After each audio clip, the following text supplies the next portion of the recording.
Salut à toutes et salut à tous et bienvenue dans cette nouvelle vidéo sur la chaîne C'est mon avis. J'ai passé une semaine avec le nouveau, entre guillemets, Samsung A42 5G. Vous avez évidemment vu la vidéo de déballage sur la chaîne il y a quelques jours.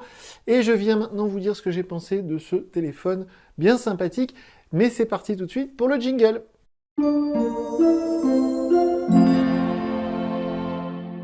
Donc, comme je vous le disais, j'ai passé une semaine avec ce Samsung A42 5G. Je disais nouveau entre guillemets parce que c'est un téléphone qui est sorti au mois de novembre, donc ça fait déjà 2 mois qu'il est sorti. J'avais pas réussi à m'en procurer encore, donc je suis un petit peu à la bourre. Malgré tout, c'est un téléphone que j'avais vraiment envie de tester, j'avais la curiosité de l'essayer parce que c'est évidemment l'un des premiers smartphones 5G chez Samsung, et aussi parce que Samsung, comme je le disais dans ma vidéo Top Flop 2020, que je vous encourage à aller visionner, c'est une marque qui s'est vraiment réveillée en 2020 sur le marché des smartphones. Ça avait commencé en 2019. La gamme A, c'est-à-dire A10, A20, A40, ça marche très bien. Le A51, ça a été un énorme succès. On voit beaucoup de gens maintenant avec des A20, des A10, des A20e, etc. Là, on est sur la nouvelle série puisque ça finit par un 2. Donc c'est assez simple à suivre chez Samsung. C'est-à-dire que les anciens modèles, les premiers modèles A qui sont sortis donc il y a 1 an et demi, ça commençait donc par un 0, A20, A10, A40. On est passé sur les A21, A10, A11. Il n'est pas encore sorti le A11, mais c'est pour vous expliquer la logique. Là, ça se termine par un 2, ça signifie que c'est les tout derniers modèles, ça vient de sortir. On est donc sur le A42 5G. Il est compatible 5G. J'ai une puce 5G. Je vous reparlerai après de la 5G. C'est pas pour ça qu'il faut l'acheter, ça c'est clair. Mais c'est un très bon smartphone. Je vous spoil un petit peu la fin de la vidéo. Mais voilà, si vous n'avez pas le temps, je vous le dis, franchement, j'ai adoré ce téléphone. Et je vais vous expliquer rapidement pourquoi je commence par les choses qui m'ont plu sur ce Samsung. Eh bien, on va commencer par un truc qui est évident, parce que surtout vous le voyez, et parce que surtout c'est la marque de fabrique de Samsung. Je rappelle que Samsung et LG sont les deux seuls fabricants au monde d'écrans AMOLED, OLED. Et bien là, on a évidemment un écran OLED, AMOLED précisément, comme c'était le cas depuis le Samsung Galaxy S2. Donc c'est une technologie qui est vraiment maîtrisée maintenant par Samsung. Les intérêts, c'est qu'on a des noirs très profonds, des couleurs très vives et que ça consomme peu d'énergie.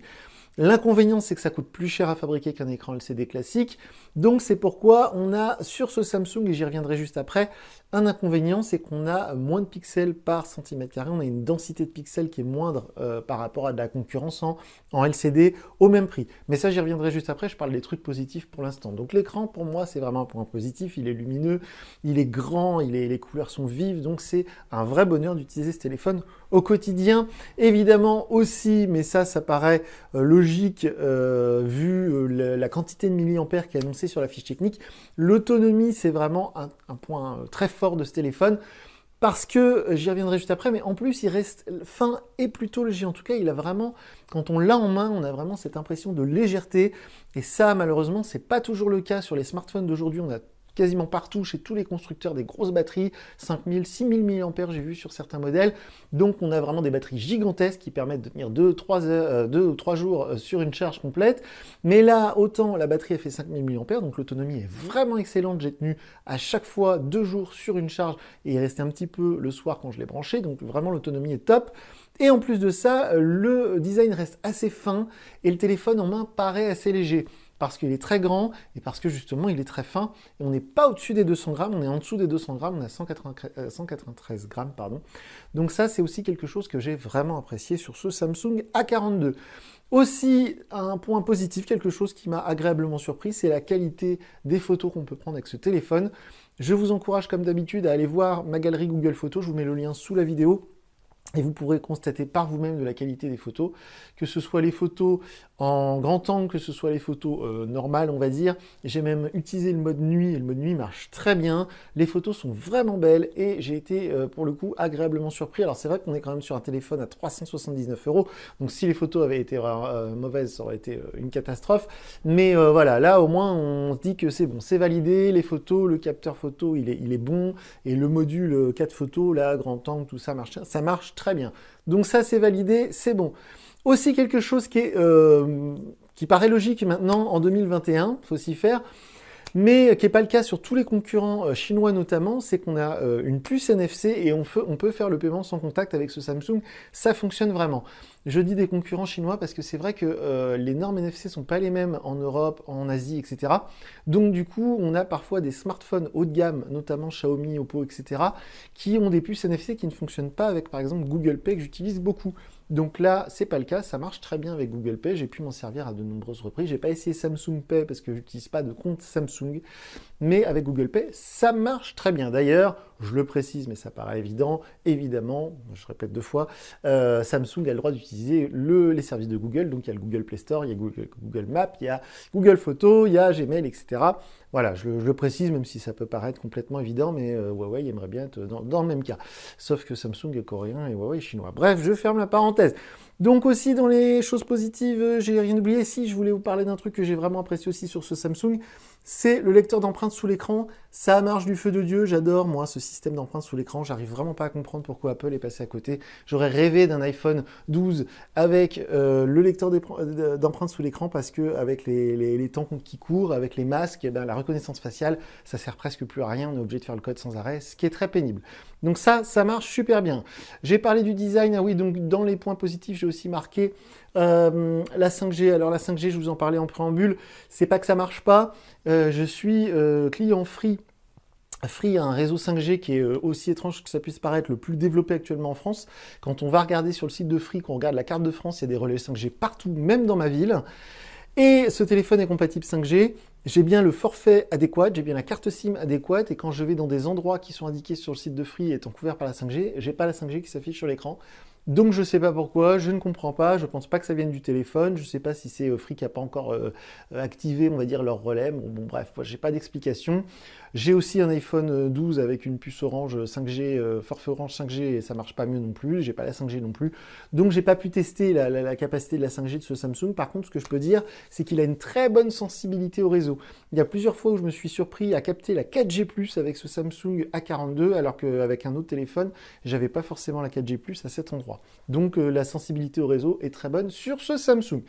On passe aux petites choses qui m'ont un peu ennuyé, mais comme je le disais de toute manière, c'est un téléphone qui, moi, m'a beaucoup plu, j'y reviendrai dans un instant. Malgré tout, j'ai trouvé des petits défauts, des petits inconvénients, des choses qui m'ont un peu moins plu. On va tout de suite commencer avec l'écran OLED AMOLED dont je parlais il y a 5 minutes. OLED AMOLED, c'est la même chose, hein. Vous irez voir sur Google, la différence est infime, donc c'est pour ça à chaque fois je dis les deux. Bref, cet écran AMOLED, il est lumineux, les noirs sont profonds, il n'y a pas de souci là-dessus. Par contre, il y a un petit truc qui m'a un petit peu chagriné, c'est que comme je le disais, la densité de pixels par pouce, ce qu'on appelle le PPI, eh bien, elle est très faible. On est aux alentours de 200 ppi. Pour vous donner une comparaison, une référence, l'iPhone 12 est à 400 ppi, en écran OLED également, hein. Donc là, je pense que Samsung, quand on compare les smartphones Samsung avec les smartphones, par exemple Xiaomi, Oppo, Realme, etc., les Samsung sont toujours un petit peu plus chers à caractéristiques équivalentes. Et donc là, je pense que pour avoir un tarif assez agressif, en dessous des 400 €, ils ont mis un écran AMOLED avec un faible PPI, sachant qu'il n'y a que les geeks de mon genre qui vont le remarquer. Moi, je l'ai remarqué tout de suite à l'œil nu, même si je n'avais pas vu la fiche technique, ça se voit très clairement, on peut voir les pixels à l'œil nu.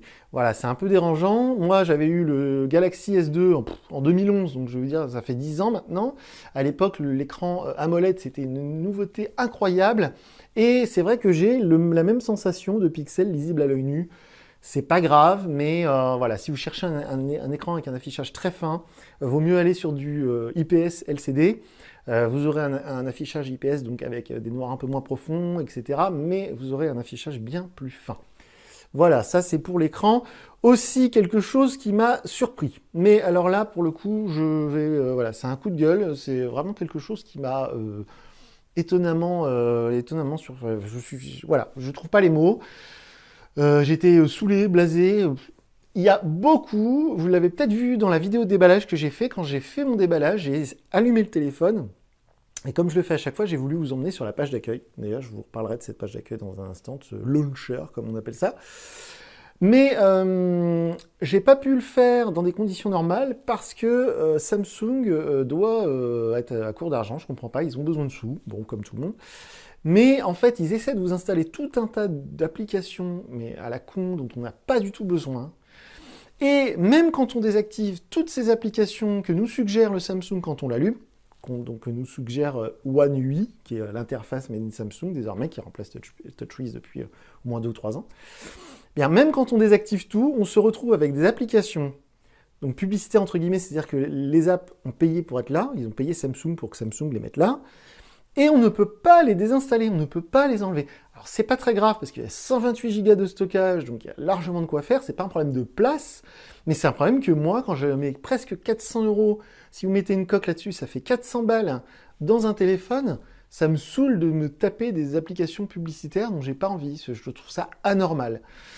Je vous donne un exemple, Netflix qui est ici, on ne peut pas l'enlever, on ne peut pas la désinstaller. OneDrive, toutes les applications Microsoft, on ne peut pas les désinstaller. C'est pas très grave. J'en ai enlevé quelques-unes que je pouvais enlever, les applications. Je vous invite à regarder la vidéo déballage, mais qui sont suggérées au début. Voilà, ça, on n'est pas obligé de les installer, malgré que ce soit vraiment fortement conseillé. Il y a une application ici, Microsoft Transcription, je ne sais pas quoi, je sais pas ce que c'est. On ne peut pas l'enlever, voilà. Donc c'est très énervant, c'est très frustrant. C'est pas grave, mais je trouve ça dérangeant. Et de la même manière, je continue sur la vague applicative, on va dire. Alors l'interface One UI, elle est très bien. Le launcher One UI Samsung, il est très bien. On peut le paramétrer, on peut le personnaliser. Moi, vous voyez, j'ai changé le fond d'écran. Je trouve magnifique ce fond d'écran. J'ai rajouté un widget ici pour avoir l'heure, en gros, comme ça. Voilà, j'aime bien ce launcher, il est moderne, il est bien, il n'y a pas de souci.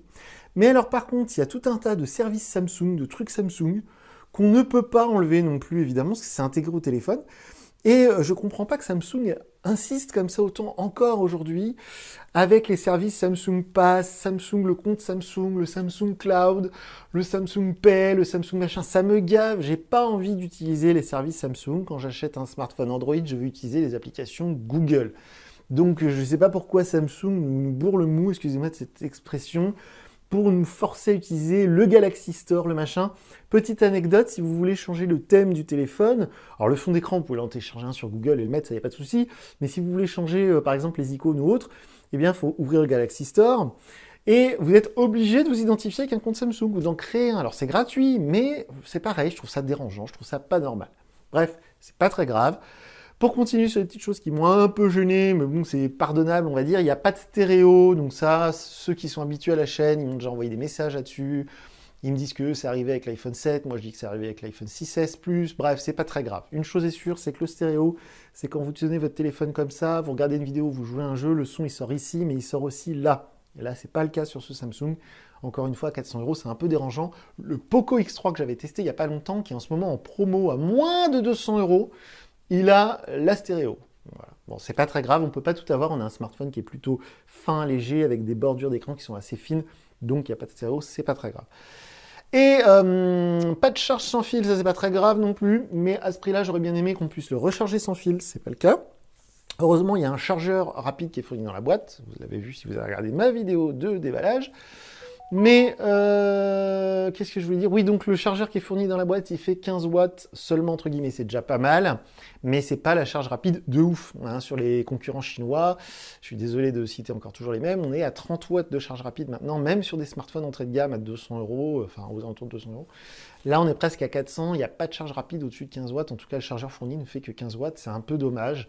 C'est un peu économie de bout de chandelle. J'aurais bien aimé un gros chargeur de 30 watts avec un tel téléphone. Après, c'est pas grave parce que la batterie elle est bonne, l'autonomie elle est bonne, donc du coup, on n'a pas besoin normalement de le recharger 3 fois par jour, quoi. Mais bon. Et puis, bah, sinon, c'est à peu près tout ce que j'ai noté. Oui, alors si, un petit truc aussi, c'est vraiment de l'ordre du détail. Bon, évidemment, il n'est pas étanche, hein, mais ça, je vais pas en faire 3 tonnes là-dessus. Mais voilà, il y a un petit truc qui m'a dérangé aussi.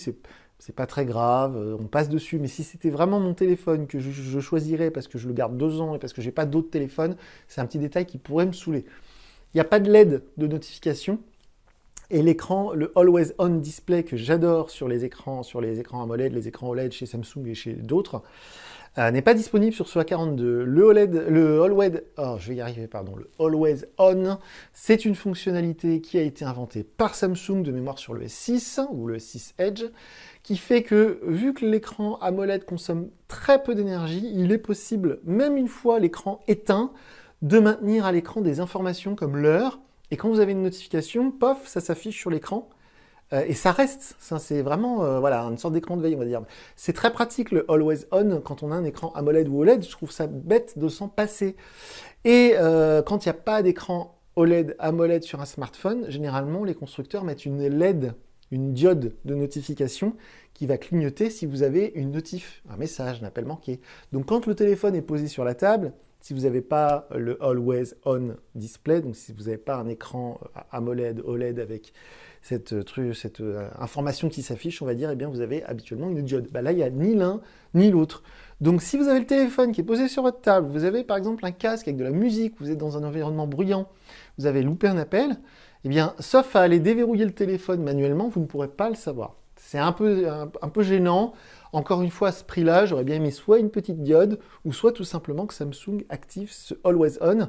J'ai cherché partout dans les menus, il n'est pas disponible ce Always On sur ce téléphone. Je pense que c'est un choix commercial. Je pense que ce Always On display, il le garde pour des modèles haut de gamme, donc pas la gamme A, la gamme S, ou la gamme Note.